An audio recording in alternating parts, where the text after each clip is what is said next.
The sound that woke up the whole neighborhood wasn't a car alarm or a lawnmower. It was my grandpa slamming our garage door shut, so hard the frame shook. Bang! Birds scattered. A dog 3 houses down started howling. Old Mr. Harris dropped his hedge trimmers. And inside that garage, locked tight with 3 padlocks and a chain Grandpa wrapped around the handles like he was sealing a tomb, were 2 massive commercial trucks. HOA trucks. According to the woman standing in our driveway, with a clipboard anyway. Her name's Patricia, HOA president, the kind of person who wears heels to check if your mailbox is half an inch too far to the left. She's staring at the garage, then at Grandpa, then back at the garage. Jack, she says, voice tight, those are association property. You can't just... Can't what? Grandpa doesn't raise his voice. Doesn't need to. Can't lock my own garage. You're obstructing official HOA business. You parked 2 trucks in my garage without asking. That's called trespassing. Her face goes red. She's clutching that clipboard so hard I can see her knuckles turning white. I left a notice, she hisses. Temporary Ordinance 42B. It's all legal.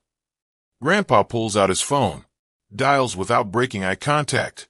Yes, Sheriff. Got a situation. Someone parked unauthorized vehicles on my property. Might need you to come sort it out. Patricia's smile cracks, because this isn't some quiet suburban street where everyone just nods and follows the rules. This is Grandpa's house, and the last time someone tried to push him around, they ended up regretting it for a very long time. But I'm getting ahead of myself. Let me back up, because this whole mess started 3 days ago, with a plate of muffins. Blueberry. Store-bought. Dry as the Sahara. Grandpa opened the door. She handed them over with that too sweet smile. Patricia, HOA president, clipboard in hand. He didn't smile, didn't nod, didn't say a word, just stared. These are for you, she said. A friendly reminder about your garage. Grandpa tilted his head. My garage.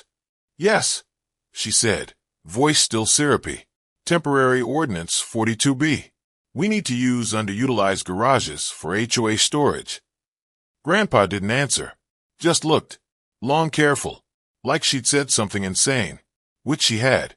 I remember thinking, did she really just say that?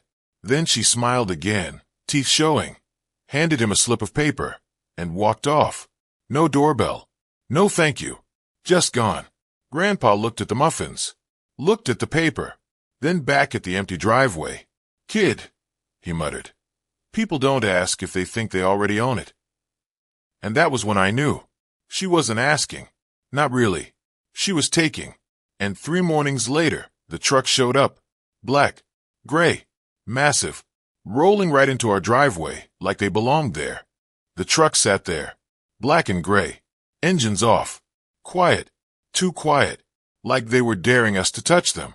Grandpa didn't flinch. He walked up slowly, hands in pockets. I followed, heart thumping. Patricia was nowhere in sight. She'd already called every HOA member in a 10-mile radius, probably. But right now, it was just us and those trucks. Grandpa crouched by the tires, ran his hand over the metal. They think this is intimidation, he muttered. They think I'll blink. I wanted to say something, but I couldn't. My mouth had gone dry. Every fiber of my body was screaming, do something. And then Grandpa smiled. That grin. The one that meant someone was about to regret their life choices. Time to teach them, he said. He pulled out a massive padlock. Not the little ones you use on a toolbox. Heavy duty. Industrial. Like something you'd lock a prison door with. We're towing, he whispered. I blinked. Towing. Both of them, he said. You leave my property. You leave my terms. I watched him hook chains, check the hitches, tighten everything like a man possessed. Sweat gleamed on his forehead, but his hands were steady, silent, ruthless. Then he looked at me. Kid grabbed the camera. I fumbled my phone, hands shaking. He nodded. Document this. No one will believe it otherwise. And just like that, we were in motion. Grandpa backed up the first truck, slowly, deliberately, like the world was watching. Which it was. In a way I hadn't expected. Neighbors peeked out windows. Dogs barked. Birds circled overhead. And I could swear somewhere Patricia was screaming into a phone, but I didn't care. Grandpa had seized the street, our street, and the first truck was moving out of the driveway, under our control. I heard the heels first. Patricia, stomping across the driveway like she owned the street, clipboard in hand, voice sharp. "Jack, those are HOA trucks. You can't just—" Grandpa didn't even glance at her, just shifted his weight. Chains tight around the second truck, padlocks gleaming in the sun. Neighbors were out now, peeking from behind fences, whispering. "Did he tow HOA trucks?" Someone muttered. I raised my phone, recording everything. Every second counted. Patricia's face went red, almost purple. "Do you know how many violations?" she shouted. Grandpa finally looked at her, calm, unshakable.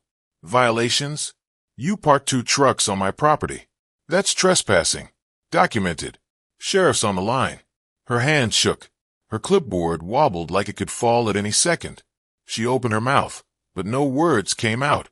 The first truck rolled down the street, chained and locked, its massive frame reflecting the sun. The second one followed. I could see her panic spreading. She was used to control. Now, it was slipping through her fingers like water. This wasn't about trucks. It was about power. Her power. The way she'd micromanaged yards, inspected mailboxes, intimidated neighbors. Grandpa was flipping that power upside down. She had underestimated him. Underestimated us. By the time the second truck cleared the curb, Patricia was yelling into her phone, probably calling every ally she had. But nobody came. Nobody dared. Grandpa glanced at me, that grin creeping back onto his face. Calm, confident, unstoppable. Now we wait. And in that quiet, heavy moment, I realized something. The real game had just begun. Patricia was yelling into her phone like the world was ending. Sheriff's deputies, HOA lawyers, anyone she could call. None of them came. The trucks were gone, chained, locked, and rolling down the street. Neighbors peeked from behind blinds, mouths open, silent witnesses to her unraveling. Grandpa leaned on the fence, arms crossed, smirk growing. "Sometimes, the loudest voice isn't the one who wins," he muttered. I could feel Patricia's anger radiating, a storm ready to break, but she was powerless now. Her clipboard dangled like a broken sword. She tried one last bluff. "You'll regret this. This is illegal. HOA powers." Grandpa cut her off with a look so cold, so steady, it froze her in place. "You invaded my property. You obstructed my family. Those trucks, they were trespassing. End of story." A neighbor finally stepped forward. "He's right," she said. Another joined. Soon, a handful of residents were standing beside Grandpa. Patricia's empire, built on fear, rules, and intimidation, was crumbling. Her words were drowned out by whispers of agreement, by the quiet power of a neighborhood united. Grandpa clapped his hands slowly. "Lock 'em up for good," he said. A few residents helped, double-checking chains and padlocks, just to make sure Patricia's toys were gone for good. She backed away, fuming, realizing her authority was nothing here. No laws, no ordinances, no bluster could save her now.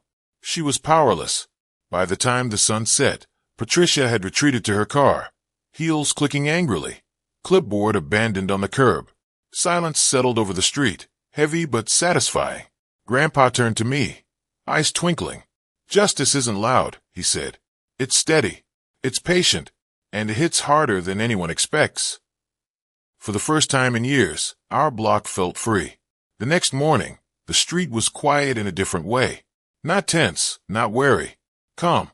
Neighbors emerged slowly, mail in hand, coffee in mugs, dogs on leashes, like the world had finally righted itself.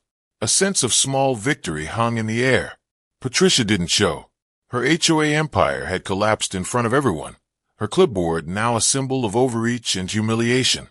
A few brave neighbors joked about it quietly, careful not to draw her attention. Grandpa chuckled from the porch, sipping his coffee, surveying the street like a general after a battle. "Order restored," he said, smirking. "Neighborhood justice, old-school style." People came by one, sharing stories of past fines, petty rules, and surveillance she'd planted. They laughed at how ridiculous it all had been. A few even left thank-you notes, homemade muffins, This time as genuine gestures, not threats. Grandpa turned our garage back into normal life, but the padlocks stayed. Not because we needed them, they were a reminder, a warning, proof that no one, not even an HOA queen in heels, could bully a neighborhood if the people refused to play along. Weeks later, a small block meeting formed organically. Residents discussed rules, yes, but with real input. No hidden agendas. No secret surveillance. Everyone had a voice.